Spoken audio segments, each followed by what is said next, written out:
तो प्यारे बच्चों, आपको और आपके पूरे परिवार को बसंत पंचमी की टीम अल्टीमेट की तरफ से हार्दिक शुभकामनाएं। मैं डॉक्टर आकाश मातनहेलिया मां सरस्वती से प्रार्थना करूंगा कि आप सभी को बोर्ड एग्जाम में और आने वाले सभी एग्जाम में अच्छे नंबर मिले और बोर्ड में तो कम से कम 95% से ऊपर नंबर आपको केमिस्ट्री में मिले। यही हमारी मां सरस्वती से प्रार्थना है। तो चलो बच्चों, आज हम लोग शुरू करने वाले हैं कुछ ऐसे क्वेश्चंस जो अभी जेईई मेंस में आया हुआ है शिफ्ट 1 में और शिफ्ट 2 में, और जिसका रिलेशन बोर्ड के सिलेबस से है। इसलिए बोर्ड के एग्जाम को ध्यान में रखते हुए हम लोग पहले उन्हीं क्वेश्चन को डिस्कस करेंगे। ठीक, तो बच्चों, ultimate NEET IIT JEE foundation यहां पढ़ाया वही जाएगा जो परीक्षा में आएगा। तो चलो भाई स्टार्ट करते हैं हम लोग अपना आज का टॉपिक। तो देखो, एक क्वेश्चन पूछा गया था सॉल्यूशन से। तो सॉल्यूशन में एक हम लोग पढ़ते हैं वन टफ फैक्टर, नाम सुना होगा ना हम लोग, जिसको बोलते हैं हम लोग आई। तो one tough factors is there, जिसका नाम क्या होता है, आई। तो देखो आई कैसे, देखो हम लोग बात करते थे, तो आई के लिए हम लोग बात कर सकते हैं कुछ। देखिए आई इक्वल टू कैसे निकाला जाता था, तो दो पढ़ते हैं हम लोग इसके लिए। एक होता है एसोसिएशन के लिए और एक हम लोग पढ़ते हैं डिसोसिएशन का। तो आपके एनसीईआरटी में एसोसिएशन के दो एग्जांपल पूछे जाते हैं, एक बेंजोइक एसिड का बेंजीन में और एक एसिडिक एसिड का बेंजीन में। डिसोसिएशन के बहुत सारे क्वेश्चंस आते हैं। तो देखो, जो आई की जो वैल्यू होती है, अगर पूछेगा नॉर्मल सोल्यूशन है तो उसके लिए क्या होता है 1, लेकिन जब पूछेगा एसोसिएशन के लिए तो आई की वैल्यू क्या होगी, लेस देन 1, और जब पूछेगा डिसोसिएशन के लिए तो आई की वैल्यू क्या होती है, मोर देन 1। एक तो आपको ये जानना है। ठीक, अब आई पे हम लोग बात करते हैं ना, कॉलीगेटिव प्रॉपर्टी पढ़ते हैं हम लोग। तो कॉलीगेटिव प्रॉपर्टी देखो आई पे कैसे डिपेंड करती है। तो एक कॉलीगेटिव प्रॉपर्टी होती है जिसमें 4 फॉर्मूलेज पढ़ने होते हैं आपको। तो कॉलीगेटिव प्रॉपर्टी बेसिकली किस पे डिपेंड करती है, नंबर ऑफ पार्टिकल्स पे, नंबर ऑफ पार्टिकल्स पे, और इसको कह सकते हैं ये नंबर ऑफ आई पे भी डिपेंड करेगी। ठीक, कौन कौन सी प्रॉपर्टी होती हैं, तो relative lowering of vapour pressure, एक क्या होता है एलिवेशन इन बॉइलिंग पॉइंट यानी ईबीपी, एक आपको क्या पढ़ना होता है depression in freezing point DFP, एक क्या पढ़ना होता है ऑस्मोटिक प्रेशर। ये 4 कॉलीगेटिव प्रॉपर्टीज होती हैं। इसके अलावा देखो आई और किस पे डिपेंड करता है, या कॉलीगेटिव प्रॉपर्टी हम लोग बोल सकते हैं बॉइलिंग पॉइंट के भी डायरेक्टली प्रोपोर्शनल, लेकिन फ्रीजिंग पॉइंट के क्या होता है ये इनवर्सली प्रोपोर्शनल। यानी आई की वैल्यू बढ़ेगी तो फ्रीजिंग पॉइंट क्या होगा, कम होगा, लेकिन डिप्रेशन फ्रीजिंग पॉइंट ज्यादा होगा। तो ये आपको जानना होता आई के बारे में। इसी से देखो रिलेटेड क्वेश्चन पूछा गया है। तो यहां पूछा गया है ये compare boiling point of given dilute solution, और ये क्वेश्चन कब आया है 22 जनवरी 2025, यानी फर्स्ट शिफ्ट में आया है। तो देखो इसके लिए हम लोग क्या करते हैं, तो यहां पे देखो NaCl दिया गया है। ये कैसा बताइए है, ये इलेक्ट्रोलाइट है, और कैसा इलेक्ट्रोलाइट है, स्ट्रांग इलेक्ट्रोलाइट्स। और स्ट्रांग इलेक्ट्रोलाइट्स का आई फैक्टर क्या होता है बताइए, कंप्लीट डिसोसिएशन। तो इसमें आई फैक्टर कितना आएगा इसके लिए 2। तो जरा बताओ भाई, इसकी मोलरिटी दी है 10⁻⁴, तो फर्स्ट केस में हम लोग 2 × 10⁻⁴ कर दें, बोलिए। सेकंड केस में भी देखो दिया है NaCl, तो यहां भी आई क्या होगा 2 × 10⁻⁴, यहां -3 दिया हुआ देखो। थर्ड केस में क्या दिया है 10⁻², इसके लिए क्या हो जाएगा आई इक्वल टू 2 × 10⁻²। और फोर्थ केस में दिया यूरिया, तो यूरिया कैसा होता है बताइए, ये क्या है नॉन इलेक्ट्रोलाइट्स, और नॉन इलेक्ट्रोलाइट्स है तो पानी में नहीं टूटेगा। बात समझ में आ रही है। इसके लिए आई की वैल्यू क्या होगी 1। इसके लिए देखो क्या मिलेगा 1 इंटू 10 की पावर -4। तो बात समझ में आ रही है। तो पूछा बताओ भाई इनका ऑर्डर बताइए क्या होगा। तो ज्यादा ही फैक्टर बताओ कहाँ पे है 10 की पावर -2 वाले में। उसके बाद किसका नंबर आएगा 10 की पावर -3, फिर 10 की पावर -4 और यहाँ पे किसका है देखो उसके बाद 1 इंटू 10 की पावर -4। तो देखो भाई सबसे ज्यादा किसका होगा बताइए 10 की पावर -2 वाले का। उसके बाद किसका नंबर आएगा 10 की पावर -3, फिर 10 की पावर -4 और फिर किसका नंबर आएगा 10 की पावर -4 यूरिया का। तो इसमें देखो आंसर कौन सा हो जाएगा भाई, देखो third, second, first and fourth. तो इसका आंसर कौन सा हो जाएगा सेकंड। तो ये फर्स्ट क्वेश्चन पूछा गया था जेईई मेंस में क्लास 12th बोर्ड के सिलेबस से। चैप्टर कौन सा था सॉल्यूशन। तो बात समझ में आ रही है। कॉलिगेटिव प्रॉपर्टी बहुत इंपॉर्टेंट है। 4 फार्मूलेज में से एक कोई ना कोई फार्मूले से क्वेश्चन आता ही आता है बोर्ड में 3 नंबर का मिनिमम। फिर देखो नेक्स्ट क्वेश्चन पूछा गया था ये भाई एक ऑर्गेनिक केमिस्ट्री से क्वेश्चन था। इसमें क्या किए थे बताओ। देखो अब क्वेश्चन को कहाँ कहाँ देखो समराइज किए हैं। NO2 का जब SnCl के साथ रिएक्शन होगा तो फर्स्ट क्या बनेगा बताइए। NO2 का यानी नाइट्रोबेंजीन का रिएक्शन किया गया था किसके साथ Sn और HCl के साथ। इसी क्वेश्चन को ऐसे ही पूछा जा सकता था बताइए Fe प्लस HCl दे देता। ठीक, तो दोनों कंडीशन में क्या करना होता हमको देखो NO2 को NH2 में कन्वर्ट कर देना होता है। तो यहाँ पे क्या मिल जाएगा NH2 यानी नाइट्रोबेंजीन से क्या बन जाएगा एनिलीन्स। ये क्या है रिडक्शन प्रोसेस। ठीक, ये कहाँ पढ़ते थे हम लोग एमीन्स में। बात समझ में आ रही है। तो ये प्रिपरेशन ऑफ एमीन्स का रिएक्शन था। अब कर रहा है NaNO2 का रिएक्शन किया। इसके बाद क्या किया गया है इसका रिएक्शन किया गया NaNO2 के साथ और HCl लिया गया है। ये कब किया जाता है 0 डिग्री से लेकर 5 डिग्री सेंटीग्रेड पे। और इस रिएक्शंस का नाम क्या होता है डाइजोटाइजेशन। Diazotization reaction. बात समझ में आ रही है। ये भी कहां पढ़े थे एमीन्स में आप लोग। ये क्या करेगा NH2 ग्रुप को कन्वर्ट कर देगा N2Cl में, यानी इससे क्या बन जाएगा डाइजोनियम साल्ट बन जाएगा। बात समझ में आई। अब देखो क्या है डाइजोनियम साल्ट का रिएक्शन किससे किया गया है CuCl और HCl के साथ। इस रिएक्शन को क्या बोलते हैं हम लोग सैंडमीयर रिएक्शन। बात समझ में आ रही है। इसी में एक पार्ट होता है गाटरमैन। गाटरमैन में क्या करते हैं हम लोग सिर्फ कॉपर पाउडर लिया जाता है। ठीक, इससे देखो क्या बन जाएगा जैसे इसका रिएक्शन किया गया तो इससे क्या बन गया बताइए इससे बन जाएगा क्लोरोबेंजीन। तो यहां पे आपके लिए क्या बन जाएगा ये क्लोरोबेंजीन। देखो अब तो ये 3 पार्ट किससे पूछे गए थे एमीन्स के चैप्टर से। अब देखो एक पार्ट किससे पूछ लिया गया हेलोएरिन से। तो देखो अब ये क्लोरोबेंजीन है तो क्लोरोबेंजीन का अगर हम लोग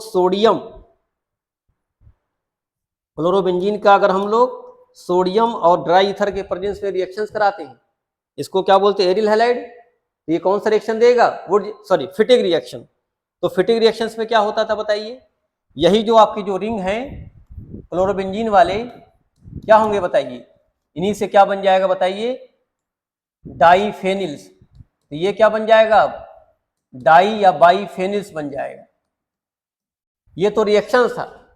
अब पूछा गया है कि बताओ भाई the molecular weight of the product ए। इससे जो बनेगा प्रोडक्ट ए क्या बना है ये बना है प्रोडक्ट ए। तो पूछा बताइए भाई इसका वेट कितना होगा। तो बताओ भाई एक बेंजीन का वेट कितना होता है 78 ग्राम। एक H निकल गया कितना बचा 77। ऐसे दूसरे बेंजीन का भी 78 1 H निकल गया तो क्या बचा 77। तो बात समझ में आ रही है बोलो। तो इसका वेट कितना हो जाएगा तब 154 ग्राम। तो ये जेमेंस का पेपर बन गया। तो बात समझ में आई आपको बोलो। यहां तक सारे क्वेश्चन आप बोर्ड में पढ़ते ही पढ़ते हैं। बस इसमें एक क्वेश्चन क्या पूछ लिया गया है जो प्रोडक्ट बना है उसका बताइए मोलर वेट कितना होगा। एक और चीज जान लीजिए भाई ये कार्सिनोजन भी होता है। तो फिटिक रिएक्शन में पूछा जाता है कि बताओ फिटिक रिएक्शन का प्रोडक्ट क्या होता है। तो 2 बेंजीन रिंग्स होंगे उसके अंदर। ठीक, नेक्स्ट क्वेश्चन देखो पूछा गया the final product of following reaction sequence is. यहां पूछा गया बताओ फाइनल प्रोडक्ट क्या बनेगा। तो देखो भाई नाइट्रोबेंजीन का Br2 से रिएक्शन कराएंगे तो NO2 कैसा ग्रुप है बताइए ये इलेक्ट्रॉन विथड्राइंग ग्रुप है, बोलिए ये कैसा इफेक्ट शो करता है, -R -M, तो ये कैसा डायरेक्टर है, मेटा डायरेक्टर। बात समझ में आई? तो Br इस पे कहां जाके अटैच होगा, इसके रेस्पेक्ट में मेटा पोजीशन पे। तो देखो भाई नाइट्रोबेंजीन में क्या हुआ, जब Br2 के साथ रिएक्शंस करवाया गया तो Br कहां जाके अटैच होगा, मेटा पोजीशन पे। अब देखो इस करेक्शन फिर से कराया गया सन और प्लस HCl से कराया गया है, ये कैसा रिड्यूसिंग एजेंट है, रिड्यूस करेगा इसको। तो यहां भी देखो वही काम हो जाएगा, जैसे इसका रिएक्शन कराया गया SnHCl के साथ, तो NO2 ग्रुप किसमें कन्वर्ट हो जाएगा, now NO2 convert into NH2 group. इससे पहले भी बताया गया था नाइट्रोबेंजीन को हम लोग एनिलीन्स बना सकते हैं यहाँ पे। फिर देखो NaNO2 से कराया गया HCl के साथ, फिर वही रिएक्शन डाइजोटाइजेशन रिएक्शन। तो यहाँ पे देखो फिर वही कंडीशन NaNO2 प्लस HCl, ठीक, कब 0 डिग्री से लेकर के 5 डिग्री सेंटीग्रेड पे। तो फिर NH2 किसमें कन्वर्ट हो जाएगा, तो now NH2 convert into N2Cl, इसको ऐसे लिखा जाता है N+Cl-। इसी वजह से ये भी कैसा डायरेक्टर होता है, मेटा डायरेक्टर। और यहाँ पे हम Br दिखाएंगे वैसे ही। बात समझ में आ रही है? तो फिर देखो ये सारे पार्ट किससे पूछे गए हैं, एमीन से। अब देखो क्या किया गया है, बोलो लास्ट में फोर्थ वाले रिएक्शन में क्या किया गया है, इसका रिएक्शन कराया गया अल्कोहल के साथ में C2H5OH के साथ, और इसको हीट कर दिया गया है। तो यही पार्ट पूरा हट जाएगा और क्या बन जाएगा, बेंजीन रिंग। तो Br जहां था वहीं रहेगा, बोलिए Br जहां था वहीं रहेगा, तो इसका आंसर क्या होगा, ब्रोमो बेंजीन। तो बात समझ में आ रही है, बोलिए। इसी के साथ एक और रिएक्शन पूछा जाता है, अगर इसी की जगह हम लोग H3PO2 भी देते तो भी क्या बनता, ये पूरे पार्ट को हटा देते हैं और क्या बनता है, बेंजीन रिंग बनती है। तो बात समझ में आ रही है? ये किसका रिएक्शन है, N2Cl का रिएक्शन था। इसको हम लोग क्या बोलते हैं, डाइजोनियम साल्ट, ठीक। अब देखो इसमें 4 ऑप्शन दिए गए थे। तो देखो भाई फर्स्ट ऑप्शन क्या दिया गया था, रिंग पे ET मतलब एथिल, और इसके थर्ड नंबर पे Br। यहां देखो सेकंड में दिया Br, थर्ड में क्या दिया है, एनिलीन्स, और उसके मेटा पे दिया Br, और इसमें देखो Br और ET दिया हुआ है। तो इसका आंसर कौन सा होगा, सेकंड, ब्रोमोबेंजीन। बात समझ में आई? फिर देखिए हम लोग बात करते हैं आगे। अब एक क्वेश्चन पूछा गया, देखो नेमिंग से। नेमिंग बहुत इंपॉर्टेंट पार्ट है, ये भी पूछा जाता है। देखो तो देखो ये कौन सा है, एसिड ग्रुप है, इसको सबसे ज्यादा ऑर्डर प्रियोरिटी दिया गया है। तो बोलिए नंबरिंग कहां से स्टार्ट करेंगे, हम लोग यहीं से स्टार्ट करेंगे, 1 2 3 4 5 और 6। तो बात समझ में आई? तो 6 कार्बन की आपकी चेन हो गई। अब देखो 2 नंबर पे मेथिल और 5 नंबर पे मेथिल। तो देखो ढूंढो भाई, कहीं ऐसा दिया हुआ है बताइए। तो देखो 2 5 पे डाई मेथिल, 2 5 पे डाई मेथिल, 2 5 पे डाई कार्बोक्सिल दिया है, तो ये तो होगा ही नहीं आंसर। इन दोनों में देखो कोई ऑप्शन होगा, लेकिन यहां दिया पेंटेन डाइओइक एसिड और यहां दिया हेक्सेन डाइओइक एसिड। तो इसका आंसर कौन सा होगा, 6 कार्बन से कौन सा हो जाएगा, हेक्सेन डाइओइक एसिड। तो इसका आंसर कौन सा हो जाएगा, ये थर्ड वाला। तो ये बात समझ में आपको आ रही है, बोलिए। एक आंसर आपको ये करना है, बोलिए। ये क्वेश्चन था आपका आईपीसीएम से, ये भी पूछा गया था शिफ्ट 1 में, ठीक। अब एक क्वेश्चन देखो पूछा इलेक्ट्रोकेमिस्ट्री से, वो पूछा गया है। तो इलेक्ट्रोकेमिस्ट्री देखो क्या पूछा गया भाई, यहां से, यहां देखिए पूछा गया 2 एम्पियर की current is pass for 30 minutes. एक ध्यान रखना, जब भी फैराडे लॉ पढ़ना तो फैराडे लॉ में आपको ध्यान रखना कंपलसरी है। तो जब भी फैराडे लॉ पढ़ेंगे इलेक्ट्रोलिसिस में, तो टाइम हमेशा किसमें लेंगे हम लोग, सेकंड में। टाइम मिनट में दिया है तो हमको सेकंड में कन्वर्ट करना पड़ेगा। तो हम लोग क्या करेंगे, टाइम यहां दिया है 30 मिनट, तो हम मल्टीप्लाई 60 से कर देंगे, ताकि इसका आंसर क्या हो जाएगा, 1800 सेकंड। ये कंपलसरी है, तो आपको टाइम सेकंड में करना ही करना है, ठीक। बाकी देखो भाई फैराडे का फर्स्ट लॉ क्या था, W = Z और Q। Z क्या था बताइए, केमिकल इक्विवेलेंट। कैसे निकालते थे Z बताइए, E/F से। और Q था बताइए क्या, I/T। बात समझ में आई? E कैसे कैलकुलेट किया जाता है, E क्या बताइए, एलिमेंट का वेट 27 और उसकी वैलेंसी कितनी, 3। अब इस वैल्यू पुटअप कर दो। एफ क्या बताइए, फराडे ला, फराडे कांस्टेंट, तो 96,500 कूलाम इसका क्या होता है वैल्यू। तो सब इसको पुटअप कर दीजिए भाई। तो 27 डिवाइड बाई 3 इंटू 96,500, इधर मल्टीप्लाई क्या करेंगे, आई कितना दिया है 2 एम्पियर, मल्टीप्लाई किससे कर देंगे, टी कितना 1800 से।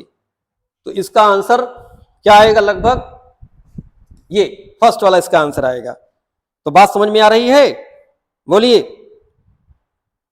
तो यहां पे आपको आंसर क्या मिलेगा इसका, फर्स्ट। तो ये फराडे का फर्स्ट लॉ जो पूछा जाता था उसका क्वेश्चन है ये, जो जेईई मेंस से पूछा गया है। तो बात समझ में आपको आ रही है। तो इसमें इसका आंसर कितना आएगा 0.0335। तो the answer of this is 0.0335। ठीक। तो यहां पे क्वेश्चन फैराडे लॉ का पूछा जाता है भाई, बोर्ड में भी सब क्वेश्चंस आते हैं। तो that's why this is most important. Now next question, which of the following given complex has crystal field splitting energy यानी डेल्टा नॉट इक्वल टू 0। तो देखो भाई, एक तो हम लोग बात करते थे ना क्रिस्टल फील्ड स्प्लिटिंग की, स्ट्रांग फील्ड की बात करते हैं, वीक फील्ड की बात करते हैं। ईएन कैसा बताओ लिगेंड है ये, इसको बोलते हैं चीलेटिंग लिगेंड। चीलेट नाम सुना है ना आप लोग, जो रिंग का फॉर्मेशन करते हैं। अमोनिया कैसा लिगेंड है, स्ट्रांग फील्ड लिगेंड है। क्यों स्ट्रांग फील्ड है, क्योंकि इसके ऊपर लोन पेयर इलेक्ट्रॉन्स है, can donate because of less electronegativity. CN कैसा लिगेंड है, स्ट्रांग फील्ड लिगेंड है। लेकिन एससीएन कैसा लिगेंड है, ये वीक फील्ड लिगेंड है। तो वीक लिगेंड क्या करेगा, पेयरिंग नहीं करवाएगा। बात समझ में आ रही है, बोलिए। तो देख लेते हैं भाई हम लोग, यहां बताओ आयरन पे कितना चार्ज होगा। तो देखो इस पे चार्ज 0, बीआर पे -2 चार्ज, तो इस पे कितना चार्ज है +2। यहाँ पे आयरन +2 में है। यहाँ देखो फिर आयरन किस में है, +2 में। यहाँ पे देखिए आयरन किस पे है, तो आयरन यहाँ +3 में है। यहाँ पे बताइए आयरन किस पे है, तो यहाँ पे आयरन कितने है, ये आपको मिलेगा +2 में। बात समझ में आ रही है, बोलिए। तो देखो भाई क्या कंडीशन बनने वाली है। तो look the condition, first case में क्या बताइए भाई, आयरन पे 2 प्लस चार्ज है, और जब आयरन पे 2 प्लस चार्ज होगा तो डी में कितने इलेक्ट्रॉन होंगे, 6 इलेक्ट्रॉन। और ईएन क्या करेगा, पेयरिंग। तो जब पेयरिंग करवाएंगे हम लोग तो क्या हो जाएगा बताओ, T2G में 6 इलेक्ट्रॉन्स और EG में 0 इलेक्ट्रॉन्स। सेकंड केस में क्या मिलेगा, देखो यहां भी पेयरिंग होगी, यहां भी सेम कंडीशन यही मिलेगी, सेम कंडीशन। देखो यहाँ पे देखो 3 प्लस चार्ज है, तो 3 प्लस चार्ज का मतलब क्या हो गया बताइए, T2G में 5 इलेक्ट्रॉन्स और EG में कितने, 0 इलेक्ट्रॉन्स। तो बात समझ में आ रही है, बोलिए। यहां देखिए कितना मिलेगा आपको, अगर हम इसकी बात करें तो मिलेगा आपको 3d6, और 3d6 में क्या मिलेगा आपको, T2G में मिलेगा आपको 4 इलेक्ट्रॉन्स और EG में मिलेगा आपको 2 इलेक्ट्रॉन्स। तो बात समझ में आ रही है। तो एक आपसे क्वेश्चन ये पूछा जाएगा तो आपको ये जानना होगा हम इलेक्ट्रॉन्स कैसे निकालते हैं। बात समझ में आई। यहां पे देखो बेसिकली ये 3 दिया हुआ है, इसको 3 कर लेना। तो इस पे कितना चार्ज आएगा, ये +3 चार्ज आएगा, ठीक।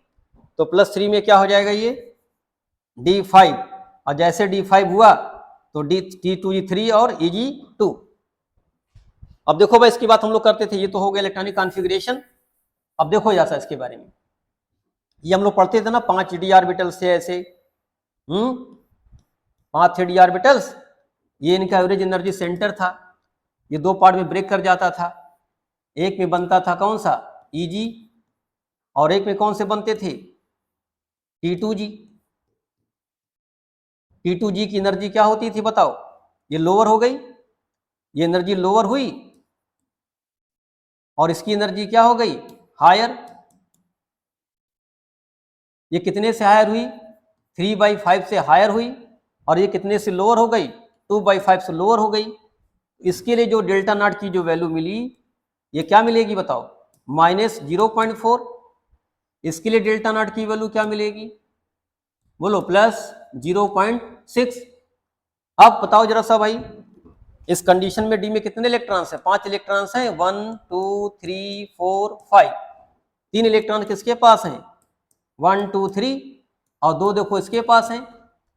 अब हम क्या करें बताओ, सबको मल्टीप्लाई कर दें तो 0.4 मल्टीप्लाई बाई 3 कितना आंसर आएगा इसका बताइए? -1.2। बोलो, यहां देखो प्लस में 0.6 मल्टीप्लाई बाई 2 कर दें, कितना आंसर आएगा? प्लस में 1.2। अब दोनों को जोड़ेंगे तो बताओ नेट एनर्जी कितनी हो गई? 0 हो गई। यही पूछा गया है। इसका आंसर कौन सा हो जाएगा? फोर्थ वाला। तो बात समझ में आई कि how we can calculate delta O यानी delta octahedral for this type of complex which have 0 crystal field energy. तो बात समझ में आई। नेक्स्ट क्वेश्चन देखो भाई, which of the following is vitamin C. पूछा विटामिन सी, बताओ कौन सा होगा। तो देखो एक एस्पार्टिक एसिड है, ये क्या है? Alpha amino acid. ये क्या है? अल्फा अमाइनो एसिड पूछा जाता भाई। अब पूछा जाता बताओ कि एग्जांपल बताइए amino acid, acidic amino acid के, बेसिक के और न्यूट्रल के। तो ये कैसा एमिनो एसिड है? Acidic amino acid. अगर इसका बनाओगे स्ट्रक्चर तो कुछ ऐसा बनेगा। इस सी के पास क्या होगा? CH2 C double bond OH, एक COOH होगा, एक इसके पास ammonia I mean NH2 group होगा और एक H होगा। तो बात समझ में आई। तो देखिए यहाँ पे क्या है भाई, ये अल्फा एमिनो एसिड है। फिर पूछा एस्कार्बिक एसिड। तो विटामिन सी होता क्या है बेसिकली? Ascorbic acid. एक देखो सैक्रिक एसिड कैसे बनता था, तो ग्लूकोज वाले चैप्टर में आप पढ़ेंगे कुछ ऐसा। देखो एक ग्लूकोज का फॉर्मूला, बोलिए इस ग्लूकोज में क्या होता है? 4 डिग्री एल्कोहल होते हैं, 1 डिग्री एल्कोहल होता है, एक एल्डिहाइडिक ग्रुप होता है। जिससे पूछा जाता भाई कि प्राइमरी एल्कोहल कैसे प्रूव करोगे और कैसे प्रूव करो एल्डिहाइड ग्रुप है। तो अगर इसको हम लोग नाइट्रिक एसिड के साथ रिएक्शन करा दें, ये कैसा एजेंट है? Oxidising agent. तो CHO ग्रुप किस में चेंज हो जाएगा? COOH में। और प्राइमरी एल्कोहल भी किस में चेंज हो जाएगा? COOH में। तो ये क्या बन जाएगा? COOH, CHOH का होल 4, COOH हो गया। तो इसी का नाम क्या होता है? Saccharic acid. इसी को हम लोग क्या बोलते हैं? सैक्रिक एसिड, या इसका दूसरा नाम क्या होता है? ग्लूकारिक एसिड भी बोलते हैं हम लोग इसको। तो ये बायोमोलिक्यूल्स का भी एक क्वेश्चन पूछा जाता है भाई कि how can you prove that कि the glucose contains 1 degree alcohol and aldehyde also. तो this can be prove also. Okay. एक क्वेश्चन तो पूछा ग्लूकोनिक एसिड, ये कैसे बनता? देखो इसी ग्लूकोज को हम लोग अगर Br2 से रिएक्शन करा दें in presence of water, bromine water से, ये कैसा एजेंट है? Mild oxidising agent. तो माइल्ड ऑक्सीडाइजिंग एजेंट क्या करेगा? 1 डिग्री अल्कोहल को नहीं टच करेगा, लेकिन एल्डिहाइड को किसमें कन्वर्ट कर देगा? COOH में। यही देखो क्या बन जाएगा? COOH। बात समझ में आ रही है। और प्राइमरी अल्कोहल ऐसे ही बचा रहेगा। तो ये किसका फॉर्मूला है? ग्लूकोनिक एसिड का। तो फिलहाल यहाँ पूछा था कौन सा? Vitamin C. तो we can calculate the vitamin C like this. तो ये तो सिंपल क्वेश्चन था। Vitamin C is known as ascorbic acid. तो बात समझ में आ रही है। फिर देखो नेक्स्ट क्वेश्चन पूछा गया भाई कि the density of 3M NaOH is 1.25 ग्राम पर ml। तो जरा बताइए भाई इसमें क्या हो जाएगा? मोलैलिटी पूछा है। तो भाई देखो 3M का मतलब क्या होता है? 3 मोल इन 1 लीटर ऑफ सोल्यूशन। बोलिए, तो हमको सोल्यूशन का वॉल्यूम पता हो गया और नंबर ऑफ मोल पता हो गया। मोलैलिटी की रिक्वायरमेंट क्या है? Number of mole by weight of solvent in KG. बोलो, ये क्या है? सॉल्वेंट का वेट। अब अगर सॉल्वेंट का वेट मिल जाए तो हम मोलैलिटी निकाल लेंगे। तो देखो सोल्यूशन का वॉल्यूम पता और सोल्यूशन का क्या पता है? डेंसिटी। तो हमको पता है डेंसिटी इक्वल टू क्या होता है भाई? Mass by volume. बोलिए, तो मास कैसे निकालेंगे हम लोग? डेंसिटी इंटू वॉल्यूम कर लें। डेंसिटी क्या दिया गया है? 1.25 ग्राम पर ml एंड मल्टीप्लाई क्या कर दें हम लोग? 1000 ml से। बोलिए, तो 1000 ml से कर दें, ml कैंसिल हो जाएगा। आंसर कितना आ जाएगा बताइए? 1250 ग्राम। तो बात समझ में आई। तो मास मिल गया हमको। अब नंबर ऑफ मोल से हम लोग क्या कर सकते हैं बताइए? तो आपको दिया NaOH, तो number of mole of NaOH लिखे हम लोग। बताइए, तो NaOH का मास हमको फाइंड हो जाए। मोलर मास कितना होता है इसका? 40।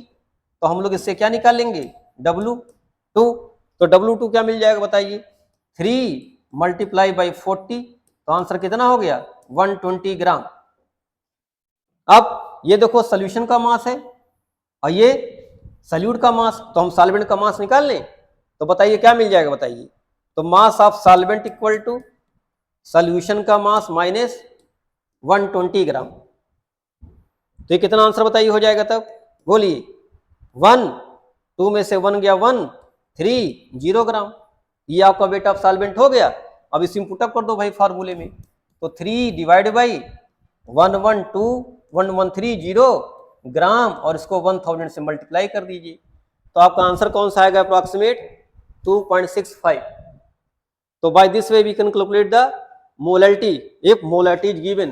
तो देखो जनवरी शिफ्ट 2 में आया था ये क्वेश्चन, बात समझ में आ रही है, बोलिए बोलिए भाई। नेक्स्ट क्वेश्चन देखो भाई, यहां क्वेश्चन देखिए पूछा गया एक, इस क्वेश्चन बताइए कि आपको बनाना क्या है यहां पे। तो देखो ये टॉल्यूइन है और इस रिएक्शन को हम लोग क्या बोलते हैं, इटार्ड रिएक्शन, नाम सुना है ना आप लोग, एल्डिहाइड में पढ़ते थे हम लोग। इसमें कहा है एक बनेगा कॉम्प्लेक्स ए और उसका कराएंगे हाइड्रोलिसिस, तो क्या बन जाएगा बेंजल्डिहाइड, ठीक।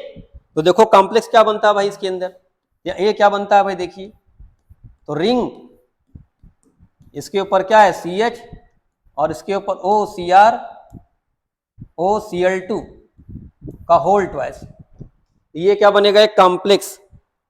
तो बात समझ में आ रही है, बोलिए। तो they will form one complex like this, ठीक। यहां पे इसको ऐसे कर लीजिएगा, इसको ऐसे भी कर सकते हैं हम लोग, CHO Cr OH Cl OCr Cl OH, तो दिस इज फॉर्म ए। अब इसका जब हाइड्रोलिसिस कराएंगे हम लोग तो ये बॉन्ड टूटेगा, इसके बाद क्या आएगा, 2 बार इसके पास आएगा OH, यहां से एक वाटर निकल जाएगा, तो ये क्या बन जाएगा benzaldehyde. Now this will form benzaldehyde. और ये कौन सा रिएक्शन है भाई, सोडियम बाइसल्फाइड रिएक्शन, बोलिए। तो एडिशन प्रोडक्ट बनेगा, तो एडिशन प्रोडक्ट में क्या बनता है बताइए, तो ये कैसा बनेगा एडिशन प्रोडक्ट, देखो CH डबल बॉन्ड O है, बोलो, इसको मैं से दिखा सकते हैं ऐसे, देखो CH, यहां पे देखो बॉन्ड टूटेगा, कुछ ऐसा डबल बॉन्ड टूटेगा और इसमें जोड़ना हमको क्या है NaHSO3, तो बॉन्ड को ऐसे ही तोड़ेंगे हम लोग, बताइए। अब क्या कर सकते हैं बताइए हम लोग इसके अंदर, तो हमारा आंसर बताइए क्या बन जाएगा बताइए, यही देखो इसका एक एक जाके इस पे जुड़ जाएगा, तो क्या मिल जाएगा बताइए, बेंजीन रिंग, इस C के साथ OH और इस पे क्या जुड़ जाएगा OSO2 Na, यही आपका बनेगा प्रोडक्ट जिसको बोलते हैं हम लोग बाइसल्फाइड प्रोडक्ट। तो देखो भाई इसमें ऑप्शन क्या क्या दिया गया है, तो देखो एक ऑप्शन ये दिया गया है, बनेगा ही नहीं है, एक ये दिया गया है, बन सकता है, एक देखो ये दिया गया है, होगा ही नहीं, और एक ये दिया गया है। तो आपको देखो, हाँ यहाँ देखो बेटा क्या होता है, ये H यहाँ पे प्रोटोनेशन, प्रोटॉन ट्रांसफर होता है, ठीक है, पहले बनता ही है लेकिन बाद में प्रोटॉन ट्रांसफर हो जाएगा, तो कौन सा बनेगा, ये बनेगा स्ट्रक्चर। तो इसका आंसर क्या होगा सेकंड। तो बात समझ में आई, बोलिए। चलिए भाई नेक्स्ट क्वेश्चन देखते हैं। इससे पूछा है विच of the following had 2 secondary hydrogen, तो इसमें किसके पास 2 सेकेंडरी हाइड्रोजन है, तो सेकेंडरी हाइड्रोजन किसको बोलते हैं हम बताओ। तो देखो अगर हम एक ऐसा स्ट्रक्चर बनाए कुछ ऐसा, बोलो, यहां देखो, और कुछ एक ऐसा बना देते हैं, देखो इसके पास 3H, इसके पास 2H, इसके पास 3H 3H 3H और इसके पास भी 3H, और यहां देखो इसके पास 1H। तो देखो ये प्राइमरी कार्बन है, इसके पास 3H है, ये 2 डिग्री कार्बन, 2 कार्बन से अटैच, ये 3 डिग्री कार्बन है और ये 4 डिग्री कार्बन है। तो इसमें यही पूछा है, बताओ इसमें कौन सा ऐसा स्ट्रक्चर है जिसके पास सिर्फ 2 ही 2 डिग्री कार्बन होंगे, जैसे 2 ही 2 डिग्री हाइड्रोजन होंगे। देखो जैसे इसके पास 2 ही 2 डिग्री क्या है, इसके पास H है, इस पूछा बताओ इसमें से कौन सा ऐसा होगा। तो देखो बना लेते हैं भाई हम लोग, लिखा है पेंटेन, तो पेंटेन का मतलब 5 कार्बन लिखे हम लोग, बोलिए। अब कहा है बताइए 2, 2, 3, 3 टेट्रा मिथाइल, तो बोलिए भाई नंबरिंग कर दें इसके ऊपर हम लोग 1 2 3 4 5। तो 2 पे मिथाइल 2 बार और उसके बाद दिया 3 पे मिथाइल 2 बार। तो जरा बताओ भाई ये कौन सा 1 डिग्री, ये कौन सा 4 डिग्री, 4 डिग्री, इसके पास 2H 2 डिग्री, 3H 1 डिग्री। तो जरा देखो भाई इसी पे मिल जा रहा, देखो आंसर आपको। तो देखो 2 डिग्री H यहाँ देखो मिल रहा है, बोलो। और कितने 2 डिग्री H इसके पास 2। तो इसका आंसर कौन सा हो जाएगा, फर्स्ट वाला। ये बात समझ में आई आपको, इसमें करना क्या था। नेक्स्ट क्वेश्चन देखो, ये सारे क्वेश्चन सेकंड शिफ्ट के हैं। सेकंड क्वेश्चन देखो भाई क्या कह रहा है भाई ये। तो देखो भाई सेकंड क्या कह रहा है, अरेंज अकॉर्डिंग टू CFC। अब जरा बताओ भाई। तो देखो ऐसा यहाँ ऑक्टाहेड्रल, ऑक्टाहेड्रल और ऑक्टाहेड्रल, ये कैसा है, टेट्राहेड्रल। तो बाकी आपको पता ही है ऑक्टा वाले सर्व क्या होते हैं, इनकी एनर्जी टेट्रा से ज्यादा होती है। तो ये भी आप लोगों ने पढ़ा था कि डेल्टा T इक्वल टू क्या था, 4/9 ऑफ डेल्टा नॉट। बोलिए, तो डेल्टा T की जो एनर्जी थी वो डेल्टा O के क्या थी, डेल्टा ऑक्टाहेड्रल के क्या थी, 4/9 टाइम्स। तो देखते भाई हम लोग यहाँ पे, ये तो कन्फर्म भाई सबसे कम एनर्जी इसकी होगी। अब 3 में देखो भाई यहाँ पे क्या दिया हुआ है, देखिए भाई। तो 3 में देखो यहाँ पे कोबाल्ट पे कितना चार्ज है, +3। यहाँ कोबाल्ट पे कितना चार्ज, +2। यहाँ कोबाल्ट पे कितना चार्ज, +3। तो जरा बताइए भाई ये कैसा लिगेंड है, चिलेट लिगेंड है। तो बोलिए चिलेट लिगेंड क्या करेगा बताइए, उसकी ज्यादा क्रिस्टल फील्ड एनर्जी होगी। तो फोर्थ का आंसर सबसे ज्यादा होगा, बताइए। तो सबसे ज्यादा किसका होगा, फोर्थ का। क्यों, बिकॉज ऑफ चिलेट लिगेंड। और +3 चार्ज देखो है, अब देखो +3 चार्ज और +2 चार्ज दोनों में लिगेंड सेम है। तो आपको याद है ना, बोला गया था more the positive charge more will be the crystal field enthalpy. तो ज्यादा क्रिस्टल फील्ड एनर्जी किसकी होगी, इस कोबाल्ट की, जो कि इसके पास 3+ चार्ज है। तो इसके बाद किसका नंबर आएगा बताइए, सेकंड। फिर नंबर किसका आएगा, थर्ड। और सबसे लास्ट में कौन सा हो जाएगा, फर्स्ट ऑप्शन। तो यहां बताइए कौन सा आंसर हो जाएगा तब इसका, फर्स्ट। तो बात समझ में आ रही है, इसका सबसे कम क्यों है, टेट्रा की वजह से। इन सबका ज्यादा क्यों, ऑक्टा की वजह से। इसका ज्यादा क्यों है, चिलेट लिगेंड की वजह से। और +3 चार्ज है, यहाँ +3 चार्ज है, +2 चार्ज है। इन दोनों में सेकंड का ज्यादा क्यों है, +3 चार्ज की वजह से। More the positive charge more will be the stability. तो बात समझ में आ रही है। फिर देखो एक क्वेश्चन पूछा गया है कि 200 ml 0.2 कैपिटल M सॉल्यूशन, ठीक। इसमें क्या किया गया भाई, of NaOH mixed with 400 ml of 0.5 M NaOH solution. तो मोलैरिटी ऑफ द मिक्सचर, तो मोलैरिटी ऑफ द मिक्सचर का फॉर्मूला क्या होता है भाई, molarity of the mixture volume of the mixture is equal to M1 plus M2 B2। तो बोलो भाई मोलैरिटी ऑफ द मिक्सचर पूछा गया है, तो मोलैरिटी ऑफ द मिक्सचर क्या हो गया बताइए। M1 की वैल्यू 0.2, वॉल्यूम 200, सब ml में दिया है तो हमें चेंज भी नहीं करना है।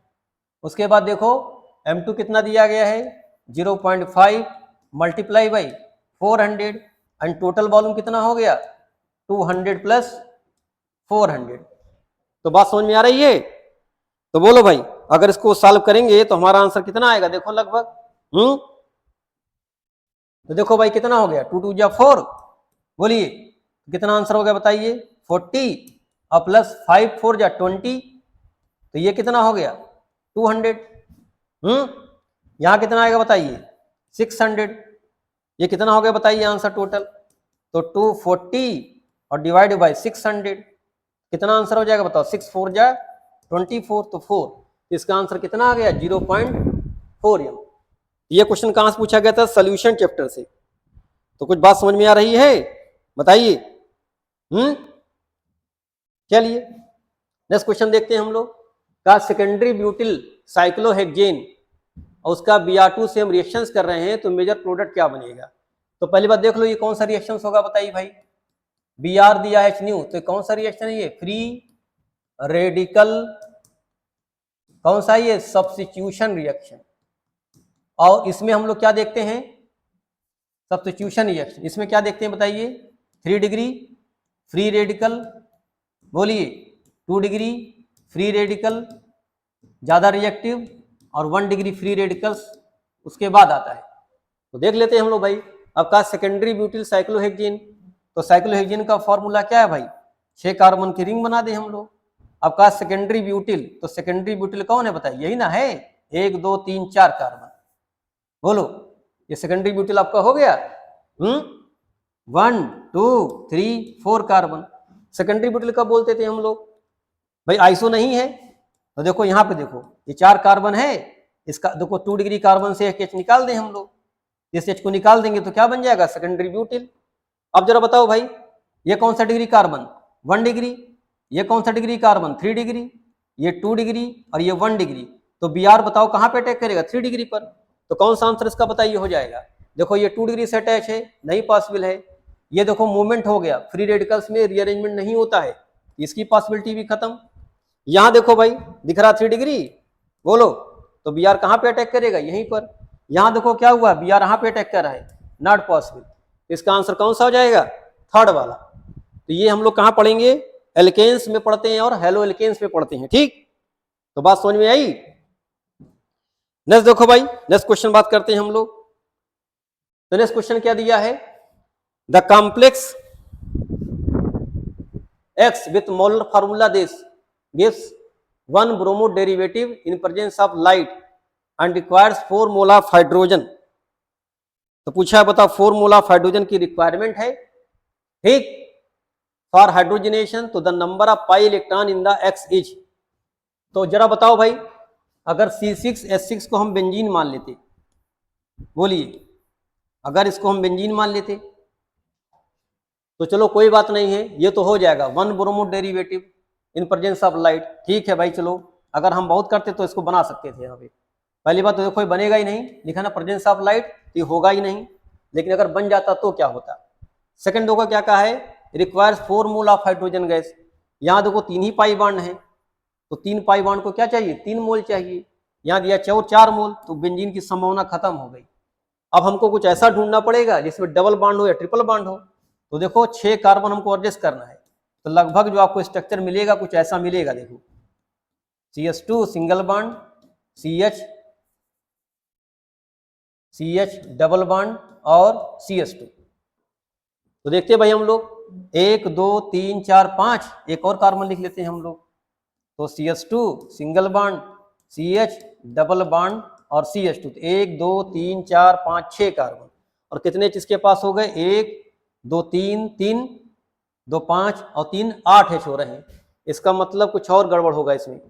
और देखो हम लोग क्या कर सकते हैं भाई, तो CH2 CH2 सिंगल बॉन्ड, फिर इसको ट्रिपल बॉन्ड बना सकते हैं। देखो हम लोग हो गया, देखते हैं भाई हम लोग अब। तो देखो क्या होगा बेटा, यहाँ पे 1 H 3 H 2 5 1 6 H हो गया, तो बैलेंस हो गया। इसका मतलब यहाँ पे 2 ट्रिपल बॉन्ड होने चाहिए। अब देखो 1 पाई बॉन्ड को 1 मोल चाहिए H2 गैस, 2 पाई बॉन्ड है तो 2 मोल चाहिए, 2 और हो गए तो 4 मोल, उसको 4 मोल चाहिए। क्या बताइए आपको, तो उसको 4 मोल H2 गैस चाहिए, एकदम सही बात है। अब कह रहा है कि ये सिंगल टाइप का बनाएगा प्रोडक्ट। तो जा देखो, अब यहां से करो तो 1 2 3 पे, यहां भी 1 2 3 पे, तो Br यहां पे आप जोड़ दीजिए और चाहे यहां पे जोड़ दीजिए, दोनों में आंसर क्या होगा, एक जैसा ही मिलेगा। बात समझ रहे हैं। तो इसका आंसर क्या हो जाएगा बताइए। तो पूछा नंबर ऑफ पाई इलेक्ट्रॉन्स कितने होंगे, तो कितने पाई बॉन्ड देखो हैं, 1 पाई बॉन्ड, 2 पाई, 3 4 पाई बॉन्ड। तो टोटल आपके पास 4 पाई बॉन्ड हैं, इसलिए इलेक्ट्रॉन्स कितने हो जाएंगे, 4 2 जा 8। तो आपके पास कितने पाई इलेक्ट्रॉन्स हो जाएंगे, 4 की जगह, सॉरी 4 पाई बॉन्ड है तो 8 पाई इलेक्ट्रॉन्स आपके पास हो जाएंगे। तो बात समझ में आपको आ रही है, बोलिए। एक आपको करना है, Br दोनों में से कहीं जोड़ोगे सेम आंसर आएगा, ठीक। चलिए भाई एक और क्वेश्चन देखो पूछा गया है, ठीक। इसमें क्या पूछा गया देखिए, कहा गया the number of 4d electrons in niobium and ruthenium and X and Y respectively. तो कहा XY कितना होगा। तो जब देखो भाई सेकंड सीरीज, अगर हम सेकंड सीरीज की बात करें जिसको हम लोग 4D सीरीज बोलते हैं, तो 4D में देखो क्या क्या आता है, एट्रीबियम, जिरकोनियम, नायोबियम, मॉलिब्डेनम, ठीक। तो देखो नायोबियम के ठीक नीचे देखो यहाँ नायोबियम मिला है, और देखो एक आपको मिला रुदेनियम, तो Ru, और एक पूछे Nb। अब बताओ भाई, जब 4D कॉन्फ़िगरेशन देखोगे तो 4D में कितना मिल रहा है, 4 इलेक्ट्रॉन्स मिल रहा है इसके अंदर, और इसमें कितना मिला 7 इलेक्ट्रॉन। तो यही पूछा है, जोड़ दो भाई। तो 4 और प्लस कितना 7 जोड़ देंगे तो कितना मिलेगा आपको आंसर, ये 11। तो पूछा कैलकुलेट एक्स एंड वाई, कितना मिलेगा बताओ, एक्स वाई की वैल्यू 11 मिलेगी। तो ये कौन से क्वेश्चन थे 4D सीरीज के, ठीक। नेक्स्ट क्वेश्चन देखो भाई, पूछा है हाउ मेनी, यहां पूछा है आपसे कि how many of the following structures so correlation with the D glyceraldehyde. तो डी ग्लिसरॉल्डिहाइड क्या होता है भाई, CHO, इसकी एक तरफ OH हो और नीचे क्या लिखा हो CH2OH। तो इसके पास देखो एक चायरल कार्बन होता है, ये कौन सा कार्बन है, चायरल कार्बन। अब देखो OH इस साइड राइट साइड में है, इसको डी फॉर्म बोलते हैं हम लोग। तो आपको देखो ये ढूंढना है, देखो भाई। तो जरा देखो भाई, इसमें देखो लेफ्ट साइड में दिया हुआ है OH, यहाँ देखो राइट साइड में दिया है, यहाँ भी देखो राइट साइड में दिया है, और यहाँ भी देखो राइट साइड में दिया है, यहाँ पेच कर लेना। तो देखो इसमें और इसमें सब में क्या है, ये डी फॉर्म वाला है, और ये कैसा है, एल फॉर्म वाला। तो डी पूछा है तो इसका आंसर कौन सा हो जाएगा, 3। तो बात समझ में आ रही है। तो देखो ये भी क्वेश्चन पूछा गया था कहां से, बायोमॉलिक्यूल चैप्टर से। ओके डियर स्टूडेंट, तो today topic like this, okay. तो you can not change your future, you know that, okay, but you can change your habit. So many time I told this कि आप अपने future को कैसे बदलेंगे, अपनी habit change करके। और कौन सी हैबिट आपकी नहीं चेंज हो रही है, पढ़ाई नहीं कर रहे हैं आप लोग, ठीक है। ओके डियर, तो best of luck for 100% chemistry in all examinations 2025 by Akash sir and ultimate team. Thank you again.